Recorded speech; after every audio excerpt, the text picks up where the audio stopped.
آپ مینا چلے جاتے ہیں، مینا میں قیام ہے، گھروں سے نکال دیا گیا، آپ کو خیموں میں بسا دیا گیا ہے. یہ کس لیے ہے؟ اس کو ہجرت کہتے ہیں، ہجرت اللہ، اللہ کی جانب ہجرت. گھر چھوڑ دو، اللہ کی راہ میں نکل جاؤ. اسی لیے اللہ کے حبیب صلی اللہ علیہ وسلم کا فرمان ہے، جس نے ہجرت کی یا جہاد کیا اللہ کے لیے، اس کا جہاد اور ہجرت اللہ کو گئی. اور جس نے کی اولاد کے لیے، دولت کے لیے، شہرت کے لیے، اس کا جہاد اور ہجرت ادھر کو گئی. تو یہ اللہ کی راہ میں ہجرت کرنے کی ٹریننگ ہے کہ خیموں میں چلے جاؤ، بستیوں سے نکل جاؤ، گھر کے آرام و آسائش کو ترک کر دو، گھر کے جو معمولات زندگی ہیں ان کو ترک کر دو. تمہیں پتہ لگے کہ جو لوگ اللہ کی راہ میں نکلے ہوئے ہیں، جو لوگ جہاد میں نکلے ہوئے ہیں، ان کو کیا کیا صعوبتیں اٹھانی پڑتی ہیں. چلے جاؤ گھروں سے دور، خیموں میں رہو. یہ سارے ٹریننگ کے حصے ہیں. ہمارے پاس یہاں بہت سارے فوجی دوست بھی ہمارے بیٹھے ہیں، ان سے واسطہ ہمارا پڑتا ہے.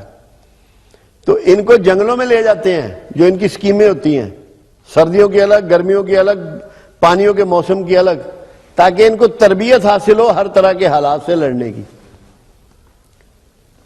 تو خیمہ زن ہونے کا مطلب ہے کہ آپ کو مختلف مسائل سے دوچار کر کے، مختلف مشکلات میں ڈال کر آپ کو تربیت دی جا رہی ہے کہ جب تم نے اللہ کے راہ میں نکلنا ہے تو تمہیں یہ صعوبتیں اٹھانی پڑیں گی.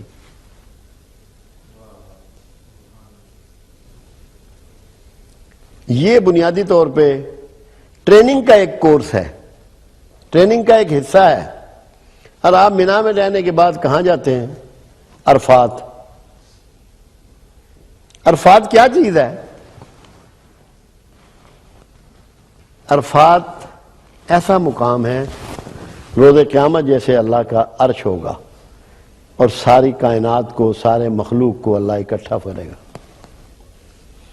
روز محشر ہوگا، اللہ کے حضور کھڑا ہونا ہوگا، اور جیسی یہ دو چادریں آپ کو دی گئی ہیں، یہی دو چادریں ہوں گی. نہ کوئی زبان ہوگی، نہ پہچان ہوگی، کوئی کسی کو نہیں جانے کا، نفسا نفسی کا عالم ہوگا. یہ اس کی ریہرسل کروائی جا رہی ہے، بتایا جا رہا ہے کہ اس کو بلیو کر لو کہ تمہیں میرے حضور ایسے ہی کھڑا ہونا ہے. اور دوسری چیز اس میں یہ بتائی جا رہی ہے، اب آپ دیکھ لیں جتنے خطبے بھی آپ حج کے سنیں گے، جتنے بھی کسی بھی مکتب فکر کے وہاں لوگ موجود ہوں، وہ امت کو مخاطب کرتے ہیں، انسانیت کو مخاطب کرتے ہیں. کسی انڈیویجول کے لیے وہاں کوئی پیغام نہیں ہوتا. اصول تو یہ ہے کہ وہاں سے آپ کے لیے پروگرام ڈیلیور ہو کہ تمہارا، اے مسلمانوں، اے مومنین، تمہارے لیے اگلے سال کا یہ شیڈول ہے، یہ پروگرام ہے، یہ ترتیب ہے، اس کے مطابق زندگی گزارنی ہے، اس کے مطابق اپنی کاروبار کرنے ہیں، اس کے مطابق اپنی حکومتوں کے ساتھ معاملات کرنے ہیں، اس کے مطابق تم نے انٹرنیشنلی ڈیل کرنا ہے. باتیں اس میں ساری ہوتی ہیں جو خطبہ وہاں دیا جاتا ہے. اور جب خطبہ حجۃ الوداع پر رسول اللہ صلی اللہ علیہ وسلم نے اسی عرفات میں خطبہ ادا فرمایا تھا، مسجد نمرہ میں ایک پاؤں مبارک آپ کا دیوار کے اندر تھا اور ایک پاؤں مبارک آپ کا دیوار کے باہر تھا. تو اس وقت آپ نے امت نہیں کہا تھا، یا ایھا الناس، اے لوگو، پوری کائنات کو، پوری انسانیت کو ایڈریس کیا تھا. کیوں؟ رسول اللہ کا یہی منصب تھا، کیونکہ آپ کو مابعوث کیا گیا تمام جن و انس کے لیے، تمام مذاہب کے لیے، جتنے نبی آ گئے سب کی امتوں کی طرف. الناس کی بات کی تھی، یا ایھا الناس، اے لوگو. ہمیں اسی سوچ کے ساتھ اے لوگ بن کے ہی حج کرنا ہے. عرفات میں ہمیں کھڑا ہونا ہے اور یہ سوچنا ہے کہ آئے رسول اللہ مجھ سے مخاطب ہے. اور کیا خطاب کیا تھا؟ خطبہ حجۃ الوداع ہمارے ازبر ہونا چاہیے، ہمارے گھروں میں ہونا چاہیے، لکھا ہوا ہونا چاہیے، یاد ہونا چاہیے، کیسٹوں میں ہونا چاہیے، ریکارڈ میں ہونا چاہیے. کیوں؟ وہ دین کا خلاصہ ہے. عرفات میں دین کا خلاصہ پیش کیا جاتا ہے. کہ 23 سالوں میں میرے آقا پر جو اترا، جو وحی نازل ہوئی، اس کا خلاصہ کہ جو تمہیں پرچہ ملنے والا ہے اللہ کے ہاں، جو تمہیں جواب دہی کرنی ہے، اس کے آسان ترین سوال خطبہ حجت الوداع میں میرے آقا نے بیان کر دیے۔ یہ عرفات وہ میدان ہے جہاں آپ کو کھڑا ہونا ہے اس سوچ کے ساتھ کہ میں رسول اللہ کا نمائندہ ہوں، رسول اللہ کے بہاف پہ یہاں گفتگو ہو رہی ہے، وہ میں سن رہا ہوں، اور مجھے کائنات کی تقدیر کو بدلنا ہے، صرف اپنی نہیں۔ اگر آپ اپنی ذات کو بدلنے کے لیے گئے تو آپ خود غرض ہیں۔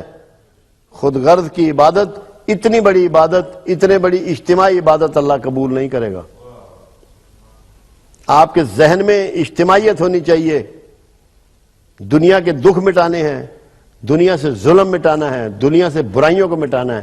عرفات کا جو میدان ہے وہ اس لیے ہے، اور اللہ کے حضور سرخ رو ہونا ہے۔ اور میں نے تو ایک دفعہ ایک بات کہی تھی، میں اس کو آج دہرائے دیتا ہوں عرفات کے حوالے سے، کہ آپ 2 چادروں میں وہاں کھڑے ہیں، پوری دنیا کو یہ پیغام ہے کہ ہم امن کے پجاری ہیں، امن کے ماننے والے ہیں، ہمارے کسی کے ساتھ تلوار نہیں بندھی ہوئی، ہتھیار نہیں بندھا ہوا، توپ لے کے نہیں آئے، بندوقیں لے کے یہاں نہیں آئے، ہم خالی ہاتھ ہیں، امن کے پیمبر ہیں۔ اسی اور سفید لباس ویسے ہی امن کی علامت ہوتا ہے۔ اور خاص پیغام اس میں دیکھیں آپ، میں یہ سمجھایا کرتا ہوں کہ عرفات میں آپ کیا پیغام دے رہے ہیں اللہ کو بھی اور دنیا کو بھی۔ آپ کہتے ہیں اللہ دیکھ لے میرا لباس، میرے اس لباس پر کسی کے خون کا چھیٹا نہیں ہے، میں نے کسی کے ساتھ زیادتی نہیں کی، میں نے کسی کا خون نہیں بہایا۔ دیکھ میرے مالک اس میں جیب بھی نہیں ہے، میں نے کسی کا مال نہیں لوٹا، میں تو خالی جیب آیا ہوں۔ دیکھ میرے مالک، میرا تو اپنا سر ننگا ہے اور روڈا ہے، عمرہ کرنے کے بعد سر تو ویسے ہی ٹنڈ ہو جاتی ہے کہ اللہ میرے تو اپنے سر پہ پگڑی نہیں ہے، میں نے زندگی میں کسی کی پگڑی نہیں اچھالی۔ یہ آپ سٹیٹمنٹ بھی لانچ کروا رہے ہیں اللہ کو، وہاں عرفات میں سٹیٹمنٹ لانچ کروا رہے ہیں کہ پروردگار عالم تو گواہ رہنا، کسی کے ساتھ زیادتی نہیں کی، کسی کا خون نہیں بہایا، کسی کا مال نہیں لوٹا، کسی کی عزت نہیں اچھالی۔ عرفات بہت بڑا پیغام ہے، مگر اس کا بنیادی پیغام یہ ہے، آپ یہ سمجھیں کہ آپ گفتگو سن رہے ہیں رسول اللہ کی کسی کے بہاف پر، رسول اللہ کے بہاف پہ جو شخص بول رہا ہے، جو امام وہاں کھڑا ہوا ہے، اور آپ نے اس پیغام کو لے کے دنیا کی تقدیر بدلنی ہے۔ آ کے وہی سود کا کاروبار نہیں کرنا واپس آ کر۔ مجھے کسی شخص نے پوچھا یہ کیسے پتہ لگ جائے کہ حج قبول ہوا یا نہیں ہوا؟ میں نے کہا یہ بہت آسان ہے، یہ کوئی دشوار نہیں ہے۔ اس گھر کی برکت ایسی ہے، جو تم لے جاتے ہو بڑھا کے لے آتے ہو۔ اگر معافی لے گئے ہو تو رکت بڑھ جائے گی تمہاری، تمہارا دل نرم ہو جائے گا، آنسو چھلک چھلک جایا کریں گے۔ اور اگر غصہ لے گئے ہو اور غضب لے گئے ہو اور حسد لے گئے ہو تو وہ بھی بڑھ جائے گا، واپس آؤ گے تو پہلے سے زیادہ سخت ہوگے، تمہارا رویہ زیادہ کھردرا ہوگا، لوگوں کے لیے زیادہ تکلیف دہ ہوگا۔ میں نے کہا کسی سے پوچھنے کی ضرورت نہیں ہے کہ میرا حج قبول ہوا نہیں ہوا، خود آپ کو اللہ اس کی گواہی دے دے گا۔ اگر آپ کا رویے میں تبدیلی بہتری کی طرف آئی ہے تو حج قبول ہو گیا ہے، اور اگر بہتری کی طرف نہیں آئی تو آپ سمجھ لیں کہ قبول نہیں ہوا۔ تو عرفات کی بہت بڑی بنیاد ہے۔ پھر آپ دیکھیں کہ آپ کو مزدلفہ بھیج دیا جاتا ہے، مزدلفہ بھیج دیا جاتا ہے۔ کبھی سوچا کہ کنکریے چن رہے ہو، جیسے پنجابی میں کہتے ہیں کہ گویا چن دیں لوگ، ایسے کنکریے چن رہے ہو؟ بے سر و سامانی کے حالت میں کسی بلڈنگ میں آپ نہیں رہ سکتے، آسمان کے نیچے پڑے ہو۔ یہ صرف اس لیے ہے کہ تو عرفات تک ہو آیا ہے، تو نے بہت بڑی عبادت پرفارم کی ہے، پاٹے خانہ سمجھ لینا اپنے آپ کو، یہ تیری اوقات ہے۔ تیری اصل اوقات یہ ہے کہ تو پتھر چنے گا، تو آسمان کے نیچے پڑا ہوگا زمین پر، تیرے پاس بستر بھی نہیں ہوگا، چٹائی بھی نہیں ہوگی۔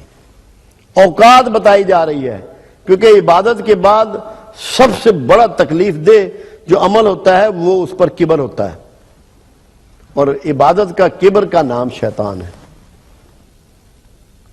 عبادت کے کبر سے بچانے کے لیے آپ کو ننگی زمین پہ ڈال دیا گیا تاکہ عبادت کا کبر پیدا نہ ہو. عبادت کے کبر نے عزازیل کو ابلیس بنا دیا.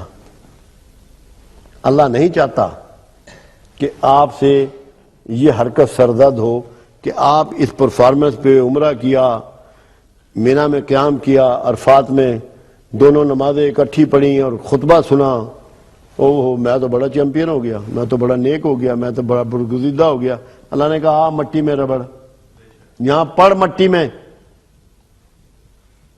اور کنکریاں چن، یہ تیری اوقات ہے. یہ مت سمجھ لینا کہ تو پاٹے خان ہو گیا تھوڑی سی عبادت کے بعد. کیوں؟ عجز اگر آپ میں سے نکل جائے تو اس کی نفی آپ میں داخل ہو جاتی ہے، وہ کبر ہے. اور جس میں کبر داخل ہو جائے اسے جنت کی ہوا بھی نہ لگے گی.